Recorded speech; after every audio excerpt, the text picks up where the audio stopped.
बिस्मिल्लाहिर्रहमानिर्रहीम, अस्सलाम वालेकुम। मैं हूं इकरा, आप देख रहे हैं कुकिंग विद रफ़िया का चैनल। आज की जो रेसिपी है वो बहुत ही मज़ेदार है, बिल्कुल डिफरेंट स्टाइल में आपको बनाना सिखा रहे हैं आलू गोभी की सब्जी। इस तरह से आपने पहली सब्जी नहीं बनाई होगी, इस तरीके से जब आप बनाएंगे तो आप लोग हैरान रह जाएंगे। इतनी टेस्टी बनती है कि सब्जी की मैं आपको बता नहीं सकती। वीडियो को आप लोगों ने स्किप करके नहीं देखना है, लास्ट तक देखना है। फिर ये होता है कि कोई ना कोई ऐसी चीज आपसे छूट जाती है जिससे आपकी पूरी मेहनत, पूरी रेसिपी खराब हो जाती है।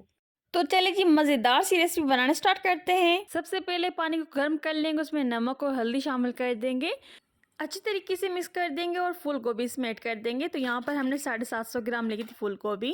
अब इसको हम 2 मिनट के लिए पकाएंगे और इसको अच्छी तरीके से फिर छान लेंगे। 2 से 3 मरतबा धोएंगे साफ पानी से। इस तरीके से इसको हमने फिर धो लिया था, फिर इसको छान लिया था। अब एक बोल में ऐड कर देंगे, इसमें हम शामिल कर देंगे बेसन 1 से 2 बड़े चम्मच, और कश्मीरी लाल मिर्च शामिल कर देंगे 1 बड़ा चम्मच। इस तरीके से इसको टोस्ट कर लेंगे। इस तरीके से चाहे तो इसमें कोई भी स्पाइस शामिल कर सकते हैं। इसमें थोड़ा सा हम धनिया शामिल कर देंगे कुटा हुआ।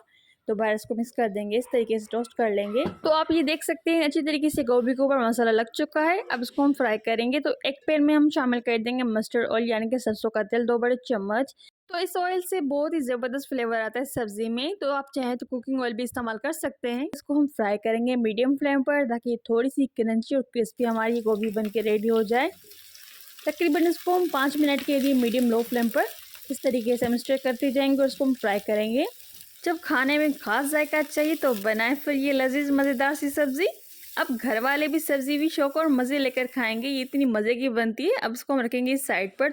इसी पैन में हम शामिल कर देंगे मस्टर्ड ऑयल, और इसमें हम 2 बड़ी इलायची शामिल कर देंगे, 3 छोटी इलायची शामिल कर देंगे, थोड़ा सा जीरा शामिल कर देंगे 1 छोटा चम्मच, और लहसुन शामिल कर देंगे चॉप किया हुआ। इसको सौते करेंगे 1 मिनट के लिए। अच्छी तरीके से मिक्स करने के बाद इसमें हम प्याज ऐड कर देंगे। तो यहाँ पर हमने ली थी 2 मीडियम साइज़ के प्याज, इसको हमने फाइन चॉप कर लिया था इस तरीके से। तो आप कम या ज़्यादा प्याज को कर सकते हैं। इसको अच्छी तरीके से मिक्स कर देंगे। इसको इतना पकाएंगे जब तक अच्छी तरीके से ये लाइट गोल्डन ब्राउन हमारे प्याज ना हो जाए। तो आप देख सकते हैं ये लाइट गोल्डन प्याज हो गए हैं। अब इसमें हम लाल मिर्च शामिल कर देंगे। तो यहाँ पर हम कश्मीरी लाल मिर्च इस्तेमाल कर रहे हैं, आप चाहें तो तिक्की वाली मिर्ची भी इस्तेमाल कर सकते हैं। और इसमें हम धनिया का पाउडर शामिल कर देंगे, थोड़ी सी हल्दी शामिल कर देंगे, और थोड़ा सा नमक जायके के मुताबिक ऐड करेंगे। अच्छी तरीके से इसको मिक्स करेंगे ताकि सारे मसाले प्याज में मिक्स हो जाए इस तरीके से। अब इसमें हम थोड़ा सा पानी ऐड करेंगे ताकि ये मसाले हमारे जले ना। तो यहाँ पर हम 2 बड़े चम्मच पानी का इस्तेमाल कर रहे हैं। अच्छी तरीके से मिक्स करने के बाद इसमें हम आलू शामिल कर देंगे। तो यहाँ पर हमने आलू ऐड कर देने मीडियम साइज़ के। तो यहाँ पर हमने ली थी 3 मीडियम साइज़ के आलू, जिसको हमने इस तरीके से छोटे छोटे हिस्सों में कट कर दिया था। तो आप चाहें तो आलू को कम या ज़्यादा कर सकते हैं। तो इसको अच्छी तरीके से मिक्स कर देंगे। 1 से 2 मिनट के लिए आलू को पकाएंगे मिक्सचर के साथ, ताकि थोड़ी सी आलू जो है ना मसालों के साथ पक जाए इस तरीके से। तो ये बहुत ही मज़ेदार सी हमारी आलू गोभी की सब्ज़ी बनके रेडी होती है। अब इसमें हम हाफ कप पानी ऐड कर देंगे, आधा कप पानी ऐड कर देंगे, अच्छी तरीके से मिक्स कर देंगे ताकि जो आलू है वो गल जाए इस पानी के अंदर। अब इसको हम कवर लगाकर पकाएंगे 5 मिनट के लिए मीडियम फ्लेम पर, ताकि अच्छी तरीके से आलू गल जाएँ। तो 5 मिनट के बाद देखिए आलू अच्छी तरीके से गल चुके हैं। मिक्स कर लेंगे इस तरीके से। अच्छी तरीके से मिक्स करने के बाद इसमें हम पीस शामिल कर देंगे। तो यहाँ पर हमने ली थी आधा कप पीस। अच्छी तरीके से इसको मिक्स कर देंगे। अगर आपको कोई भी सब्ज़ी पसंद है, गाजर, तो आप इसमें गाजर भी ऐड कर सकते हैं, वो आपकी चॉइस है। तो इसको अच्छी तरीके से मिक्स कर देंगे और इसमें टोमेटो की प्यूरी ऐड कर देंगे। तो यहाँ पर हम 1 कप टोमेटो प्यूरी ऐड कर देंगे। अब इसको अच्छी तरीके से मिक्स कर देंगे और पकाएंगे मीडियम फ्लेम पर, ताकि जो उसका कच्चापन है टोमेटो का वो ख़त्म हो जाए। वो टोमेटो की जो है ना अच्छी तरीके से पक जाए हमारी ग्रेवी में। अच्छी तरीके से पकाने के बाद इसको हम कवर लगाकर पकाएंगे 2 से 3 मिनट के लिए मज़ीद। कि 3 मिनट के बाद दोबारा इसको अच्छी तरीके से मिक्स कर देंगे इस तरीके से।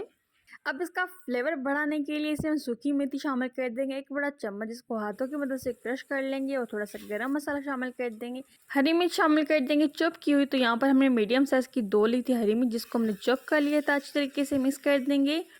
अगर इस स्टेज पे वीडियो अच्छा लगे तो लाइक ज़रूर कर दीजिएगा, चैनल पे नहीं हुई तो सब्सक्राइब ज़रूर कर दीजिए, कर दीजिए एक छोटा सा प्यारा सा कमेंट। तो इसमें हमने गोभी को ऐड कर देना, जो कि हमने फ्राई की थी। तो ये हमारी क्रिस्पी क्रंची गोभी थी। इसको अच्छी तरीके से मिक्स कर देंगे। तो आप हमारे वीडियोस कौन से शहर और कौन से मुल्क से देख रहे हैं हमें कमेंट में ज़रूर बताइए, इससे हमें बहुत खुशी मिलेगी। इसमें हमने हरा धनिया ऐड कर देना इस तरीके से। इसको मिक्स कर देंगे अच्छी तरीके से। तो सब्ज़ी को जितना भूनेंगे उतनी सब्ज़ी ज़बरदस्त बनेगी। तो इसको अच्छी तरीके से हमने मिक्स कर लिया था, भून लिया था। अब इसमें हम गरम पानी ऐड कर देंगे। तो यहाँ पर हम ग्रेवी के हिसाब से हाफ़ कप पानी ऐड कर रहे हैं गरम।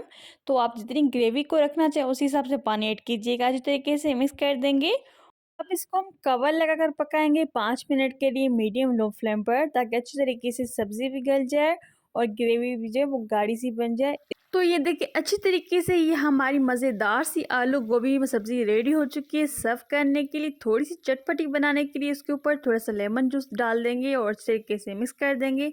थोड़ा सा गार्निश कर देंगे हरा धनिया और इसकी हम फ्लेम बंद कर देंगे और ये रेडी हो गई है सर्व करने के लिए। तो इसको आप गर्मा गर्म सर्व करें नान, रोटी, चपाती या फिर चावल के साथ। तो ये बहुत ही मज़ेदार झटपट चटपटी हमारे आलू गोभी आपको कैसी लगी कमेंट में ज़रूर बताइएगा। तो फिर मिलते हैं एक नई रेसिपी के साथ। अपना बहुत सारा ख्याल रखिएगा। मुझे और मेरी फैमिली को हमेशा की तरह दुआ में याद ज़रूर कीजिएगा। टेक केयर, बाय बाय, अल्लाह हाफिज़।